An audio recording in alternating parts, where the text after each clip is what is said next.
I was doing everything right on paper. I hit my deadlines, checked every box, and showed up early to every meeting. But beneath the surface, something felt wrong. I was exhausted, unmotivated, and starting to forget why I even cared in the first place. Then one morning, I did something I hadn't done in years.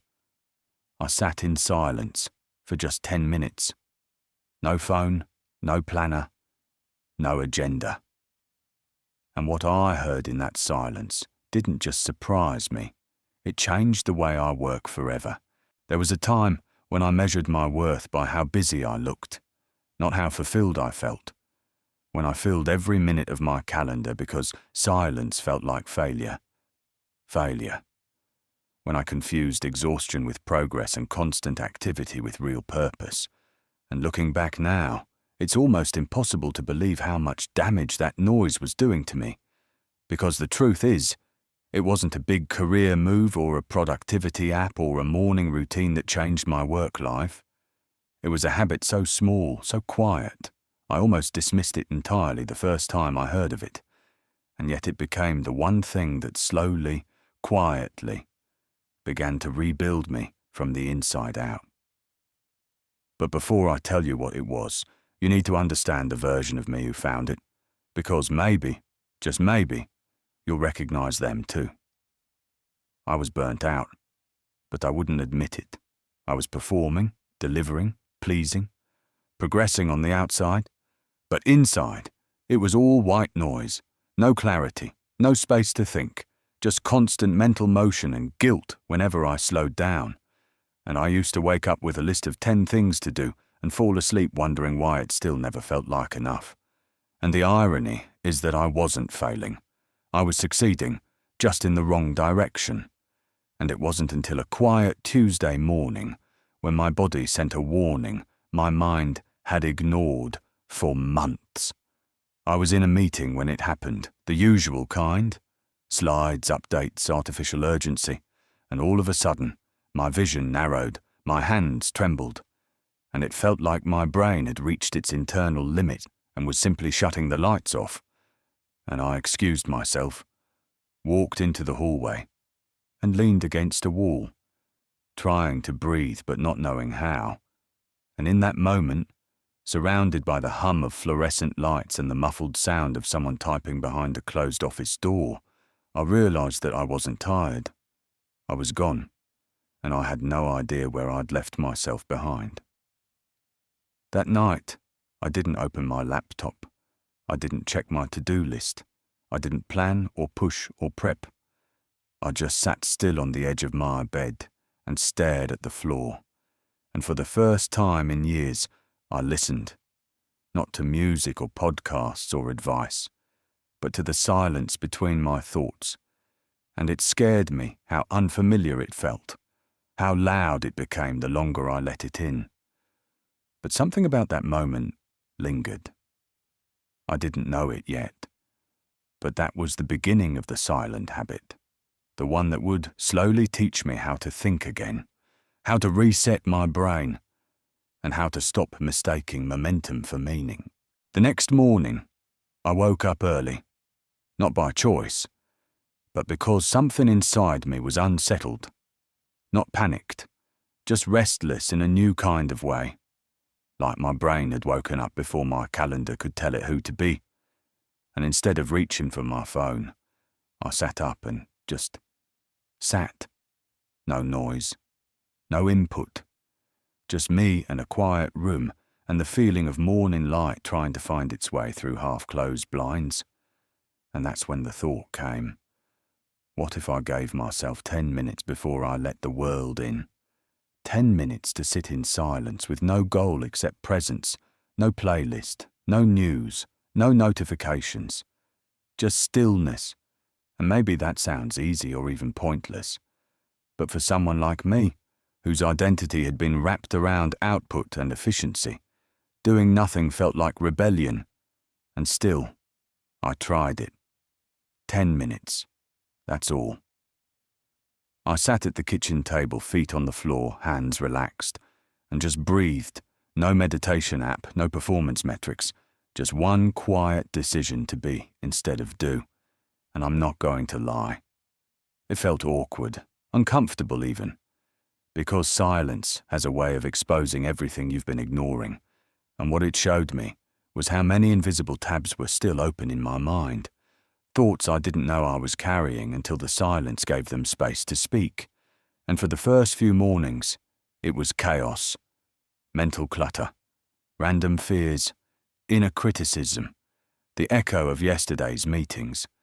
But something told me to keep going, and that something felt older than ambition. It felt like truth. And so I did.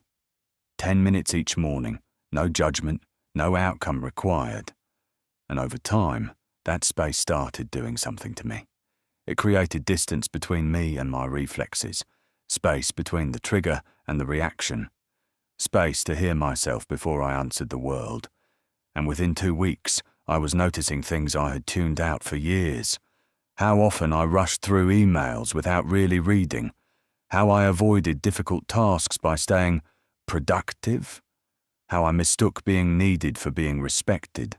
And with every quiet morning, the noise began to separate from my identity.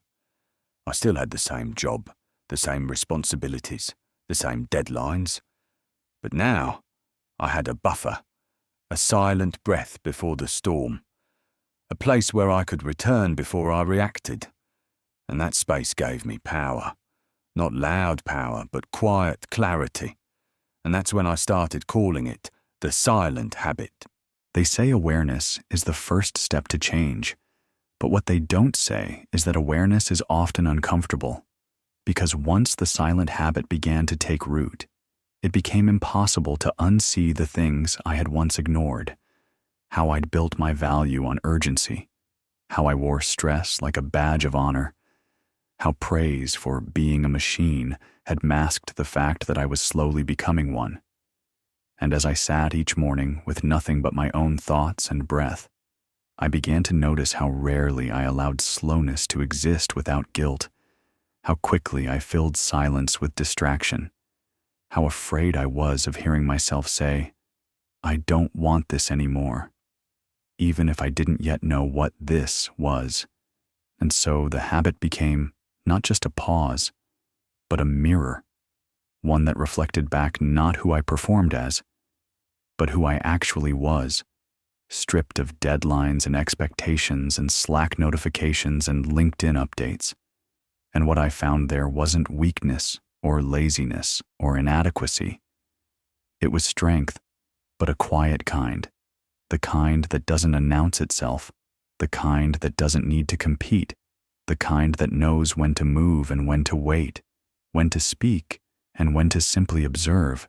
And it's funny because before, I used to envy people who were confident and decisive and driven, but now I realized those qualities don't come from doing more. They come from knowing yourself better. And the silent habit, those simple 10 minutes a day, had become a way for me to return to myself before the world got to shape me.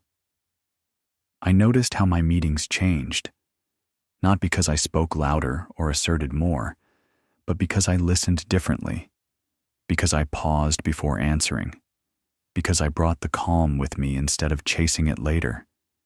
And something about that shift made people lean in more, not less, like they could feel I was no longer reacting from stress, but responding from intention. It was subtle, but undeniable. The more still I became inside, the more grounded I felt in rooms where I used to shrink, the less I needed to prove, the more I was able to guide. And slowly, without changing my title or my resume or my role, I became someone others trusted. Not because I had more answers, but because I had more space to hear the questions that mattered. The thing about silence is that once you stop fearing it, it starts telling you the truth, not the loud, dramatic kind, but the quiet truths that sit just beneath your daily autopilot. The ones that whisper through tension in your shoulders and that strange emptiness after crossing something off your to-do list.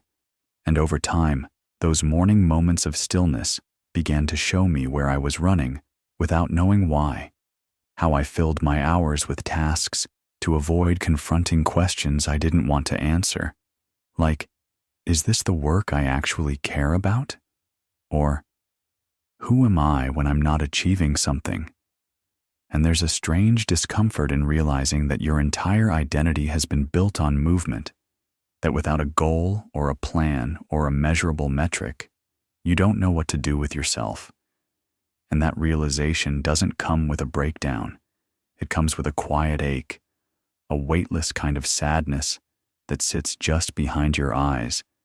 And yet it's in that ache that the real work begins, because once you stop running, you start remembering, not in some grand cinematic way, but in small flickers, the joy you felt writing just for fun, the curiosity you used to have before deadlines ruled your day, the way your mind used to wander without guilt.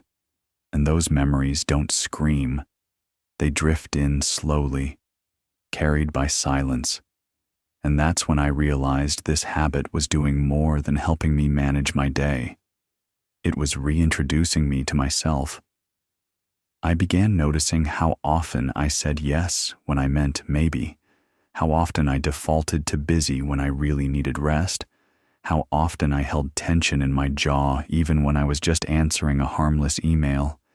And with each new insight, the silence became less like an empty space and more like a trusted friend, one who doesn't interrupt, doesn't pressure, doesn't demand, just listens patiently until you're ready to tell the truth. And it was in one of those silent mornings, months into the habit, that I wrote down a sentence that would change how I worked forever. I want my work to feel like alignment, not atonement.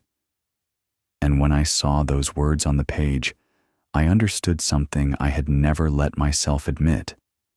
I had been working to prove I was enough, not because I didn't want to grow, but because I had tied my self-worth to my output for so long that I didn't know any other way to feel valuable. But now, for the first time in years, I had the space to explore who I might be without that weight, and it didn't terrify me anymore. It excited me. There's this moment that happens when you finally stop running, not just physically, but mentally, where the pressure doesn't vanish, but it begins to loosen its grip. And instead of waking up already behind, you start to feel like the day is meeting you where you are, not where you're pretending to be. And that was the shift the silent habit gave me. Not more hours in the day, but more honesty within them. And what surprised me most was how little I needed to add to make my work life feel different. Instead, it was what I removed: the unnecessary urgency, the knee-jerk yes, the habit of checking email before checking in with myself, and slowly, almost invisibly, my definition of productivity began to change. I used to think progress meant squeezing more out of my time, but now I saw that real progress was actually about building the kind of day I didn't need to recover from. And with that new perspective, I started to restructure how I worked, not with some radical overhaul, but with small, intentional shifts, protecting the first 30 minutes of the day for deep focus, leaving white space between meetings to breathe, asking myself, what would ease feel like right now, before diving into a task. And at first, it felt like I was breaking some unspoken rule of modern work culture, like I was being too soft or too slow or too selfish. But then the results spoke louder than my fear. My work got clearer, my feedback improved, my thinking deepened, not because I was grinding harder, but because I was thinking longer before acting, speaking less but meaning more, moving slower but choosing better. And I'll never forget the day someone on my team said to me, "I don't know what's changed, but when you talk now, it feels like the whole room listens." And I smiled, because I knew it wasn't about the volume of my voice. It was about the volume of silence I had learned to carry into every room. the habit of being grounded before being reactive, centered before being strategic. It wasn't confidence in the traditional sense. It was something sturdier, something that didn't depend on external wins or validation or being right all the time.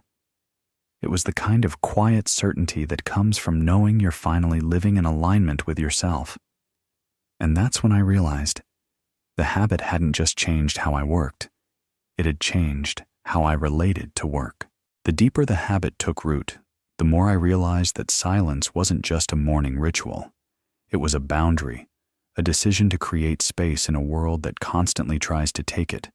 And like anything worth keeping, it needed to be protected, not aggressively, not with rigidity, but with quiet discipline, because the moment you start to feel calm, the world will immediately offer you noise again, and sometimes it comes dressed as opportunity, other times as urgency, and more often than not, it comes as guilt. The guilt of not replying fast enough, not saying yes enough, not being available. And that's where the real challenge of this habit began. It wasn't just about starting, it was about sustaining, especially when everything around me was speeding up. I'd wake up some mornings and feel the urge to skip it, to check notifications, to jump straight into problem solving, and those were the days I needed it the most. The silent habit became a test of whether I truly believed I deserved stillness, even when the world didn't reward it. And with time, I learned something essential. Just because the world is loud doesn't mean I have to be.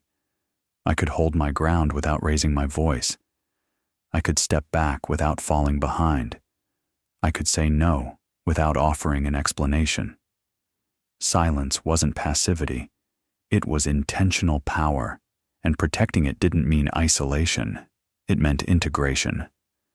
I started building micro-silence into my day. A pause before sending a message, a breath before replying in a meeting, a few seconds of eye contact before responding.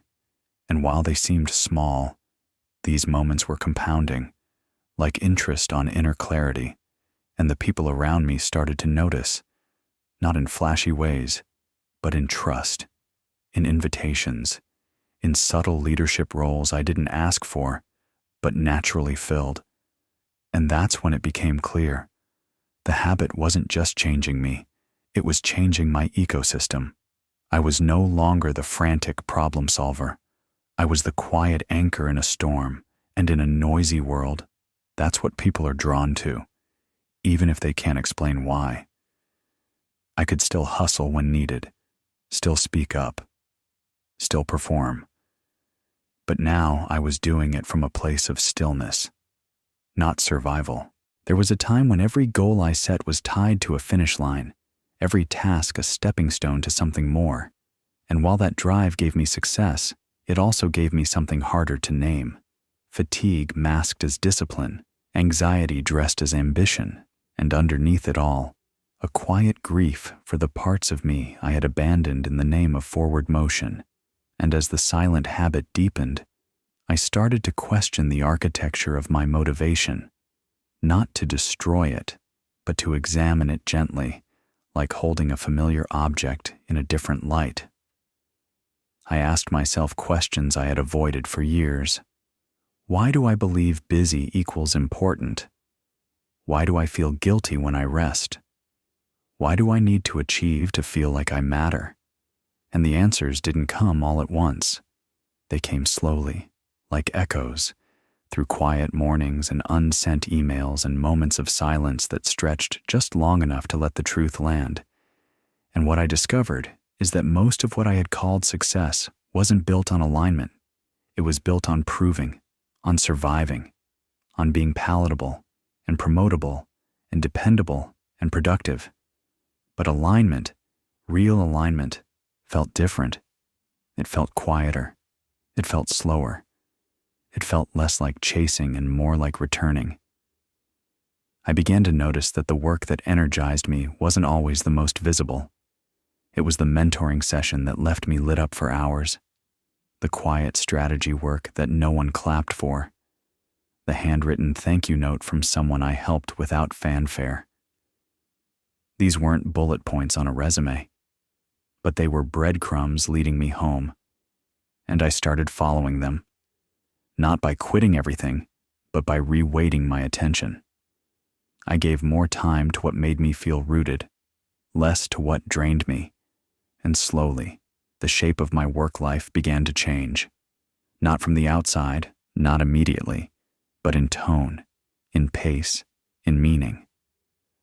The ladder I had been climbing no longer felt like the only way up.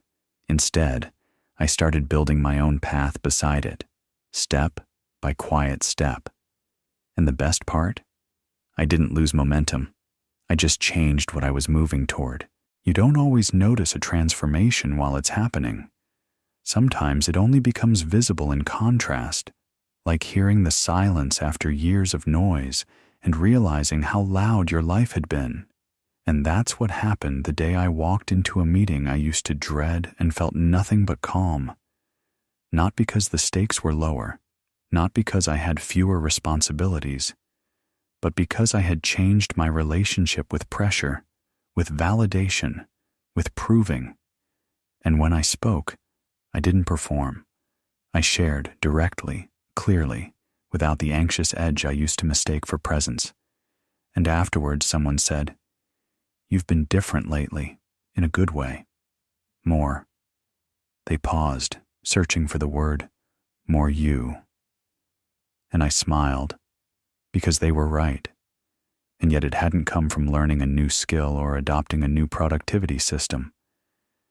It had come from subtracting, from carving out space in my day and my mind to listen again, to think again, to breathe again. And the habit that once felt indulgent now felt non-negotiable.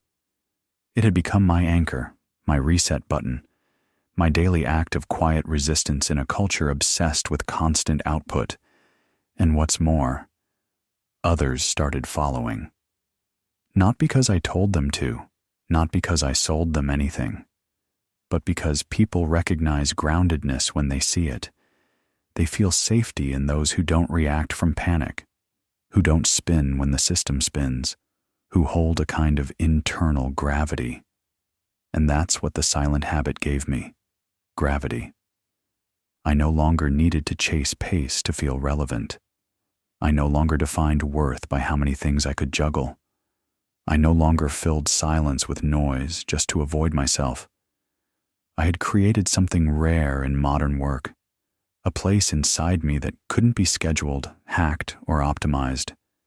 A place that just was, quietly, deeply mine. And while the world kept spinning, I learned how to move from the center, not the edge. I started showing up to work, not as a brand or a role or a resume, but as a whole person, calm, clear, and not in a rush. And that changed everything.